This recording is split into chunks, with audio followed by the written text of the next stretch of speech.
Welcome back to my channel home made healthy delights. ఈరోజు నేను చూపించిపోయేది ఇంకొక టైప్ ఆఫ్ చాయ్ రెసిపీ అండి. దానికి నేను ఫస్ట్ స్టవ్ ఆన్ చేసుకొని వెజల్ పెట్టుకుంటాను.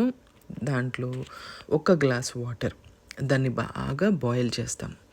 బాయిల్ చేసిన తర్వాత దాంట్లో కంపల్సరీగా బాయిల్ అయినాకే 3 లేదా 4 యాలక్కాయలు, లేదు అంటే పౌడర్ వేసుకోవాలి. వేసుకొని దీన్ని కూడా మంచిగా మనము బాయిల్ చేసుకుంటాం. ఈ చాయ్లో ఏం వేసినా కూడా అవి బాగా ఆ వాటర్లో బాయిల్ అవ్వాలి. అయిన తర్వాతే మనము నెక్స్ట్ ఇంగ్రీడియంట్స్ వేసుకుంటూ ఉండాలి. నేను చూపించినట్టు సాఫ్రాన్ అండి,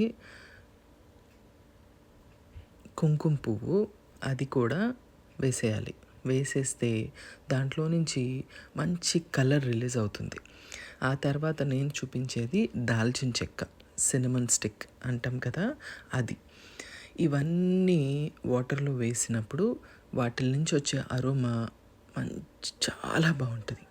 దాంతోపాటు 1 ఇంచు అల్లము దంచేసి అది కూడా వేసి, టీ పౌడరు మీకు ఎంతైతే కావాలనుకుంటున్నారో మీరు తాగే దాన్ని బట్టి చూసుకొని టీ పౌడర్ వేసుకోండి. దీంట్లో షుగర్ కానీ, బెల్లం కానీ, హనీ కానీ ఏది వేసుకున్నా టేస్ట్ బాగుంటుంది. నేను మాత్రం షుగరే వేశాను. నేను ఇద్దరికి పెడుతున్నాను చాయ్ ఇక్కడ, అందుకనే నేను ఒక 2 స్పూన్స్ షుగర్ కూడా వేసుకున్నాను. వేసుకుని దాన్ని కూడా కరిగేంత వరకు మరగపెట్టుకోవాలి. ఈ టీ రెసిపీ చాలా నిదానంగా చేస్తేనే దాని టేస్ట్ బయటకు వస్తుంది. ఇప్పుడు 1.5 గ్లాస్ మిల్క్ వేసుకున్నానండి. మిల్క్ వేసుకుని దీన్ని కూడా ఒక 2-3 సార్లు పొంగొచ్చే వరకు స్టవ్ మీద పెట్టుకుంటాం.